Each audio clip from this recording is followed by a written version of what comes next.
Саламатсыздар ма балалар? Әдебиеттік оқу сабағын бастаймыз.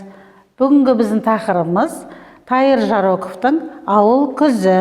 Балалар, бүгін сендердің меңгеретіндерің иллюстрация бойынша сөйлеу, өлеңді мәнерлеп оқу, әдеби көркемдегіш құралдарды табу, эпитет, теңеу не екенін меңгереміз.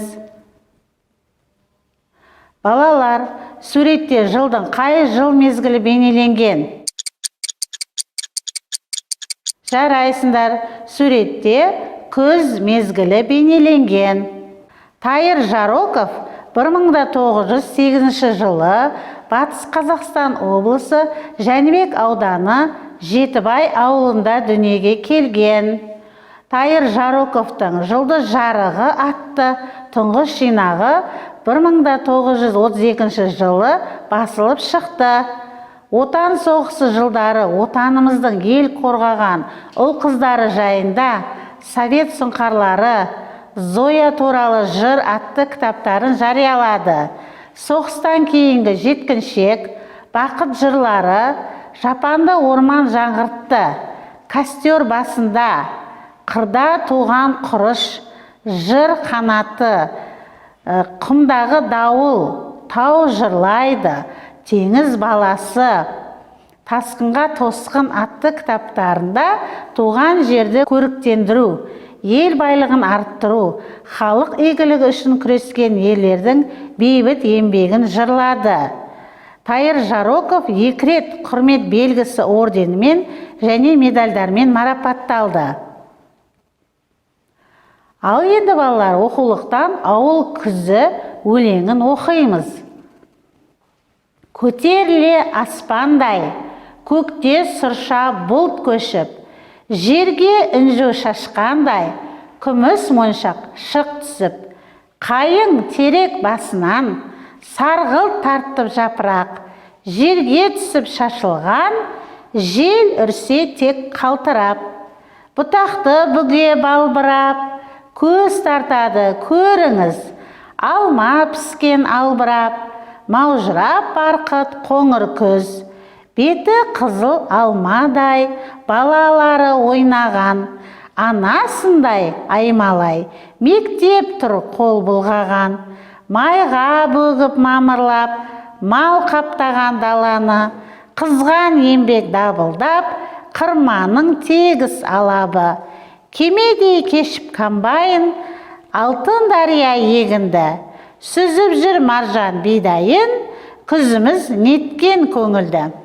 Ал балалар, бірінші тапсырмаға назар аударайық. Өлеңнен ауыл күзін сипаттайтын сөздерді табыңыз. Ауыл күзі қандай? Барқыт қоңыр күз, алмадай, аспандай, кемедей. Екінші тапсырмаға назар аударайық. Ойланып көр. Егер ақын суретті сөзбен суреттесе, қандай сөздерді қолданар еді? Ақын әдеби көркемдегіш сөздерді пайдаланады. Балалар, көркемдегіш құрал дегеніміз не? Оның қандай түрлері бар? Әдеби көркемдегіш құралдарға көркем, бейнелі сөздер жатады. Көркемдегіш құрал, эпитет, теңеу, кейіптеу. Ал балалар, есте сақтап алайық. Эпитет заттың не құбылыстың ерекше белгісін, қасиетін білдіретін бейнелі сөз.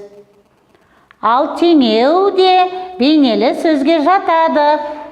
Оның эпитеттен айырмашылығы бар. Теңеу көбіне дай, дей, тай, тей жұрнақтары немесе бейне, тәрізді сияқты деген сөздер арқылы жасалады. Үшінші тапсырмаға назар аударайық. Өлеңнен көркем сөзді теріп жаз. Эпитет немесе теңеу екенін анықта. Мәтіндегі сөздер мен сөз тіркесі эпитет теңеу. Тексерейік. Мәтіндегі сөздер баладай.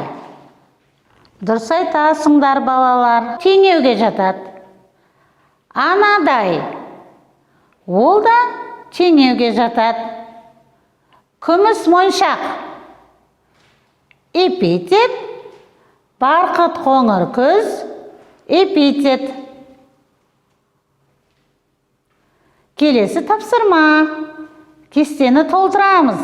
Кестенің бір жағында мақал мәтелдер берілген, екінші жағында осы ойға сәйкес келетін өлең шумағын өлеңнен табамыз. Нөсер алдында найзағай ойнайды, жемісі көп ағаштың бұтағы төмен, көктемде түскен бір дән, күзде 1000 дән болады. Ал өзімізді тексерейік. Нөсер алдында найзағай ойнайды. Осы ойға сәйкес келетін өлең шумағы көтеріле аспандай, көкте сұрша бұлт көшіп, жерге інжу шашқандай, күміс моншақ шық түсіп. Ал екінші мақал мәтеліміз жемісі көп ағаштың бұтағы төмен. Бұл ойға сәйкес келетін өлең шумағы бұтақты бүге балбырап, көз тартады, көріңіз. Алма піскен албырап, маужырап барқыт қоңыр күз. Көктемде түскен бір дән, күзде 1000 дән болады. Бұл ойға сәйкес келетін өлең шумағы дұрыс айтасыңдар балалар. Кемедей көшіп комбайн, алтын дария егінді. Сүзіп жүр маржан бидайын, күзіміз неткен көңілді. Ал балалар, бүгінгі сабақты қорытындылайық. Біз бүгін сабақта иллюстрация бойынша сөйледік, өлең мен суретті байланыстырдық, әдеби көркемдегіш құралдарды анықтадық, эпитет пен теңеудің айырмашылықтарын анықтадық. Ал балалар, бүгінгі сабақта біз не үйрендік? Сен сабақта не үйрендің? Сен үшін не жаңалық болды? Сабақтағы көңіл күйің қандай болды? Ал бүгінгі сабағымыз аяқталды. Сау, саламат болыңдар.